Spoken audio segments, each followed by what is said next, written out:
Okay. What is your name, age, and relationship to the interviewer? My name is Joyce McGhie. I'm 68 years old, and Ayla is my granddaughter. Are you or were you married and did you have a family? Describe that family. Yes, I was married. I am married. I've been married twice. I had 2 children by my first husband. I had 2 stepchildren with my second husband, and now we are raising our granddaughter, Ayla. Where and when were you born? I was born in Olympia, Washington, January 9th, 1947. Okay. Are you the first generation to be born in the U.S.?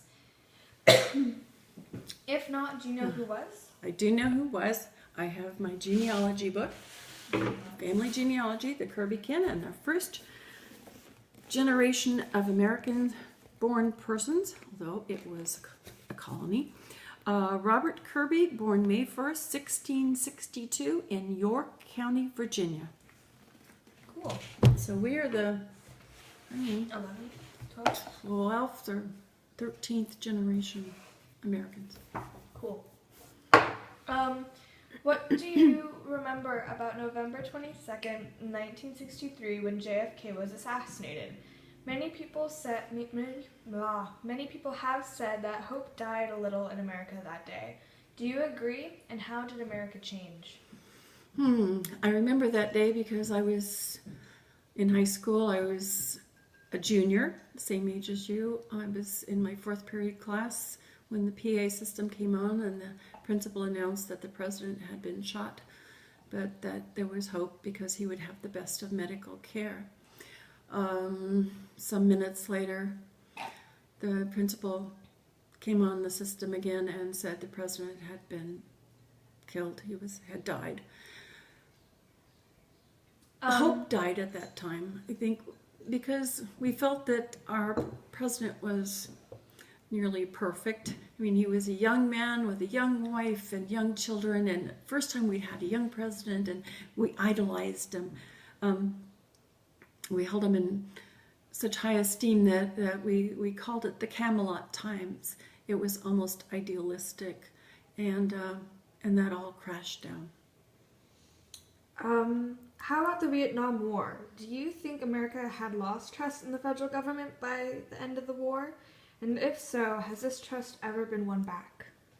Americans lost trust in the government, at least midway through the Vietnam War. It drug on for so long, but we trusted our government at first. We believed that they knew the right path to take, but realized before too long that we didn't even know where this Southeast Asian country was, and why should we be involved, and why were so many of our young men dying over there, for what purpose? We've never regained that trust. Right.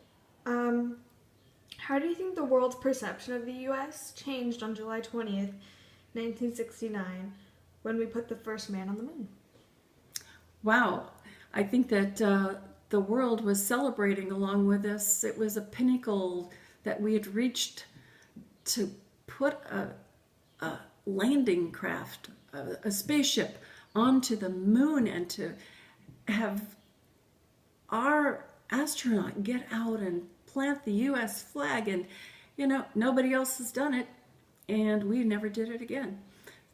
I think we were at the top of our scientific knowledge at that point. How do you think the world looked at the U.S. following Nixon's resignation on August 8th, 1974, in response to the Watergate scandal? I'm not sure that the world cared, but I think we were idiots. I'm sure they didn't understand anything about it, and what was the purpose? I think that they see us as having transient presidents only around for 4 years or possibly 8, and he was not well thought of, although he did open the doors to China. In what way do you think our nation changed on November 9th, 1989, when the Berlin Wall came down, effectively ending the Cold War? Well, it was amazing when the wall went up. I think, we were all pretty shocked that that could even happen in our lifetime, and we saw it being built day by day. And then after all those years, it came down and Germany was reunited, and it was a huge celebration, a reunification of a country that had been separated for so long. And what did I miss here? Is there something else I needed to say? No.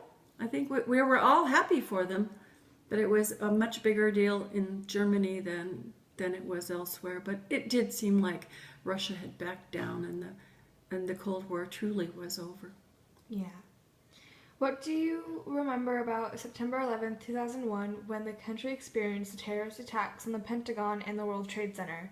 How was America changed by this?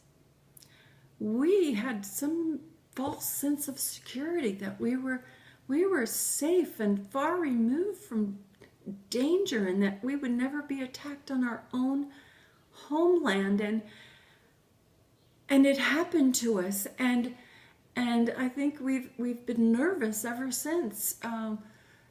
It caught us so off guard, and now we've lost that naivete.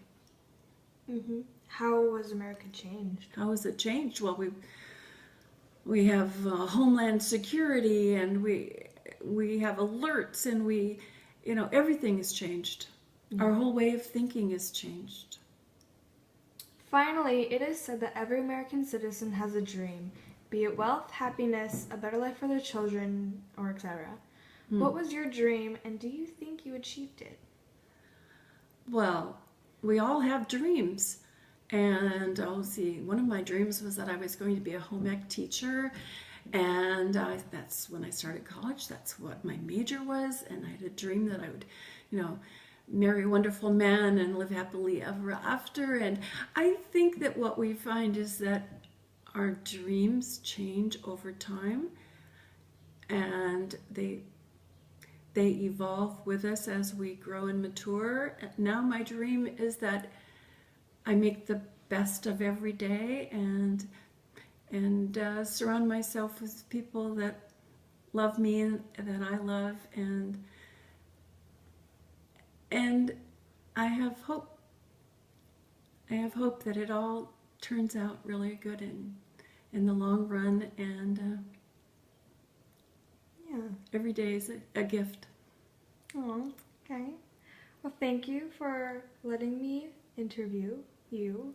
Well, you're very welcome. Okay, now I need to answer my own questions really quick. All right. Let's see.